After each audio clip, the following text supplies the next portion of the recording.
ایک دن مولانا علی میاں صاحب نے فرمایا کہ ایک رمضان دوسرے رمضان کو 4 کر دیتا. جیسے گورنمنٹ کے ہوتے ہیں نا سرون، وہ اپنا چارج جو ہے یہ فرمایا ایک رمضان اگلے رمضان کو 4 دیتا. کیا مطلب ہے؟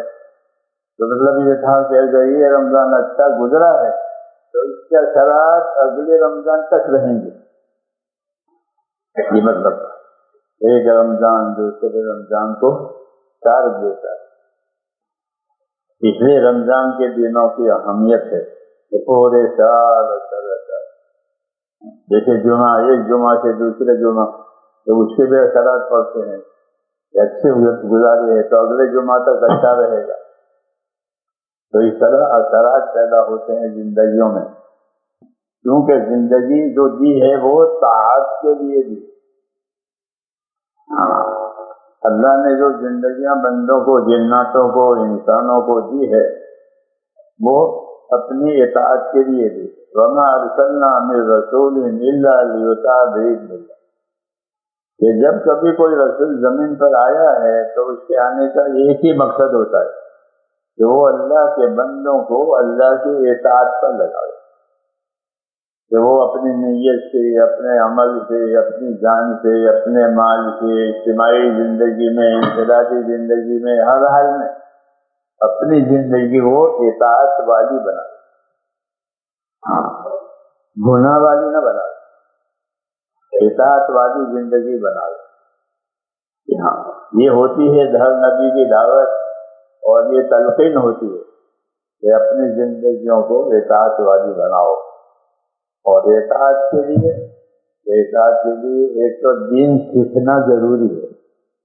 دین نہیں سیکھیں گے تو کیسے اطاعت کریں؟ دین سیکھنا ضروری ہے. سب سے زیادہ ضروری وہ ہے دین سیکھنا. ایمان کے ماحول میں رہنا،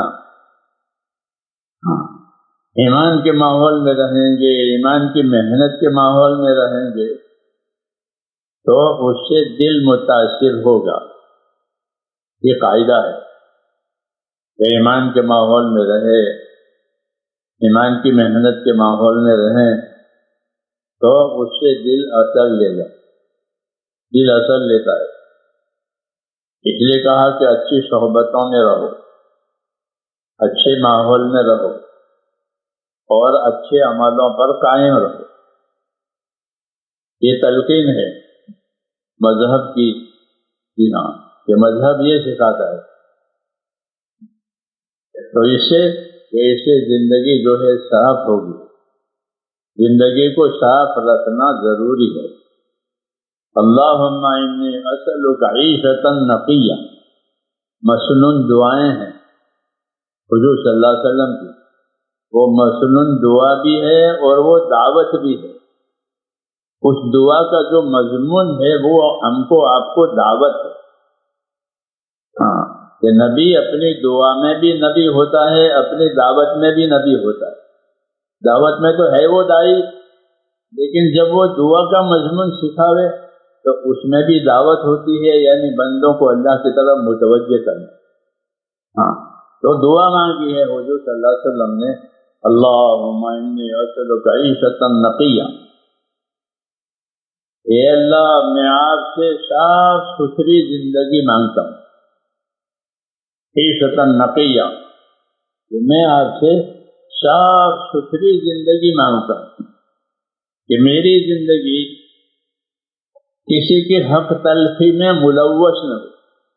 ایسا نہ ہو کہ میں نے کسی کا حق مارا ہو، ایسے ہی اللہ کا حق بھی نہ مارے، بلکہ سب سے پہلے حق کس کا ہے؟ سب سے پہلے حق اللہ کا، کیونکہ اللہ اول ہے، اللہ سے پہلے کوئی نہیں. اللہم انت الاول فلیس قبلک شیء، کہ اللہ آپ اول ہیں، آپ سے پہلے کوئی بھی نہیں ہے. اس لیے پہلا حق ہوتا ہے وہ اللہ کا. اللہ کا کیا حق ہے؟ اللہ کا حق یہ ہے کہ اسی کی عبادت کی جائے، اس کے ساتھ کسی کو شریک نہ کیا جائے، اخلاص کے ساتھ اس کی عبادت کی جائے، یہ اللہ تعالیٰ کا حق ہے۔ پھر جن جن کاموں کا اللہ حکم دے اس میں اس کی اطاعت کی جائے، ہاں اس میں اس کی اطاعت کی جائے۔ تو اللہ تعالیٰ جو ہے ہماری زندگی کے ہر لائن میں ہم کو حکم دیں گے، کسی لائن میں ہم کو آزاد نہیں چھوڑیں گے، ہاں بلکہ ہر لائن کا حکم دیں گے۔ اسی کو دین کہتے ہیں کہ دین ایسا ہے جیسے لباس، کہ دین لباس کے طور پر جب لباس آتا ہے تو جو بدن عیب ہے وہ چھپ جاتا ہے اور بدن میں رونق آتی ہے لباس کی وجہ سے۔ کہ لباس کے دو فائدے ہیں کہ جو چیز عیب کی ہے وہ چھپ جاتی ہے لباس کی وجہ، وہی لباس صحیح ہے۔ یا بنی آدم قد انزلنا علیکم لباسا یواری سوآتکم ورشا، کہ بنی آدم ہم نے آپ کے لیے لباس پیدا کیا ہے، انزلنا یعنی پیدا کیا، کہ ہم نے آپ کے لیے لباس پیدا کیا ہے۔ وہ لباس کی کیا غرض ہے کہ یواری سوآتکم ورشا، کہ وہ لباس تمہاری عیبوں کو چھپائے گا، کہ بدن کا جو حصہ ظاہر کرنے کے لائق نہیں ہے، آدمی شرماتا ہے، ایسے حصے کا چھپ جانا، نظر نہ آنا۔ اور دوسرا لباس کی وجہ سے کہ تمہاری حیت میں ایک رونق ہوگی، لباس کی وجہ سے لباس صحیح ہوتا ہے اور آدمی کی حیت میں ایک رونق ہوتی ہے۔ اس لیے اللہ تعالیٰ نے ہمارے لیے لباس اتارا ہے، آدم علیہ السلام کو بھی لباس پہنایا تھا، یہ ماں تو لباس ہے بنی آدم کے لیے، کہ بنی آدم اپنا لباس، تو اپنے لباس کو سمجھے، ایمان بھی لباس ہے اور یہ اوپر کا لباس ہے۔ تو ہم نے تمہارے لیے لباس اتارا ہے کہ اس کی وجہ سے تمہارے بدن کے عیب چھپ جائیں گے اور تمہارے بدن میں ایک رونق اور اچھا منظر ہوگا، اس لیے اس کی اہمیت ہے۔